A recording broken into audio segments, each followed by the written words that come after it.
Hi ಎಲ್ರಿಗೂ ನಮಸ್ಕಾರ.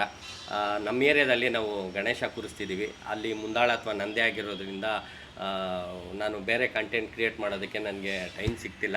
So ನಾನೇನು ಅಂದ್ಕೊಂಡೆ ಅಂತಂದರೆ, ಅಲ್ಲಿ ನಾವೇನೇನು ಮಾಡ್ತೀವಿ, ಏನೇನು ಪ್ರಿಪ್ರೇಷನ್ ಮಾಡ್ತೀವಿ ಅನ್ನೋದನ್ನೇ ಡೈಲಿ ವ್ಲಾಗ್ ಥರ ಅಪ್ಲೋಡ್ ಮಾಡೋಣ ಅಂದ್ಕೊಂಡಿದ್ದೀನಿ. ನೆನ್ನೆ ಏನೇನಾಯಿತು ಅನ್ನೋದನ್ನ ಇವತ್ತು ಅಪ್ಲೋಡ್ ಮಾಡ್ತೀನಿ.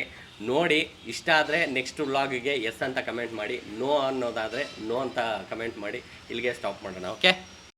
ಸೊ ಪ್ರತಿ ವರ್ಷ ನಾವು ನಮ್ಮ ಗಣೇಶ ಹತ್ರ ಒಂದೊಂದು ಕಾನ್ಸೆಪ್ಟ್ ಮಾಡ್ಕೋತಾ ಬರ್ತಾಯಿದ್ದೀವಿ. ಸೊ ಈ ವರ್ಷದ ಕಾನ್ಸೆಪ್ಟ್ಗೋಸ್ಕರ ನನಗೊಂದಷ್ಟು ಫ್ರೇಮ್ಸ್ ಬೇಕಿತ್ತು. ಹಾಗಾಗಿ ವೆಲ್ಡಿಂಗ್ ಶಾಪ್ಗೆ ಹೋಗಿ ಮೆಜರ್ಮೆಂಟ್ಸ್ ಕೊಟ್ಟು ಅಲ್ಲಿಂದ ನಮಗೆ ಹತ್ರದಲ್ಲಿ ಆ್ಯಕ್ಸೆಸ್ ಇರುವಂಥ ಒಂದು ಚಿಕ್ಕ ಕಾಡು ಪ್ರದೇಶಕ್ಕೆ ಹೋದ್ವಿ. ನನಗೆ ಯಾಕೆಂತಂದರೆ ಬ್ಯಾಕ್ಗ್ರೌಂಡ್ಗೆ ನೇಚರ್ದು ಒಂದಷ್ಟು ಫೋಟೋಸ್ ಬೇಕಿತ್ತು. ಸೊ ನೀವೆಲ್ಲ ಗೆಸ್ ಮಾಡಿ ಏನು ಕಾನ್ಸೆಪ್ಟ್ ಇರ್ಬೋದು ಈ ವರ್ಷ ಅಂತ. ಹಾಗೆ ನಮಗೆ ಬೇಕಾಗಿರುವಂಥ ಫೋಟೋಸ್ ಕ್ಲಿಕ್ ಮಾಡಬೇಕಾದ್ರೆ ಒಂದಷ್ಟು ಬ್ಲಡ್ ಡೊನೇಷನ್ ಮಾಡಿದ್ವಿ. ಬ್ಲಡ್ ಡೊನೇಷನ್ ಯಾರಿಗೆ ಮಾಡಿದ್ವಿ ಅಂತನಾ ನೋಡಿ, ಮುಂದೆ ಬರುತ್ತೆ.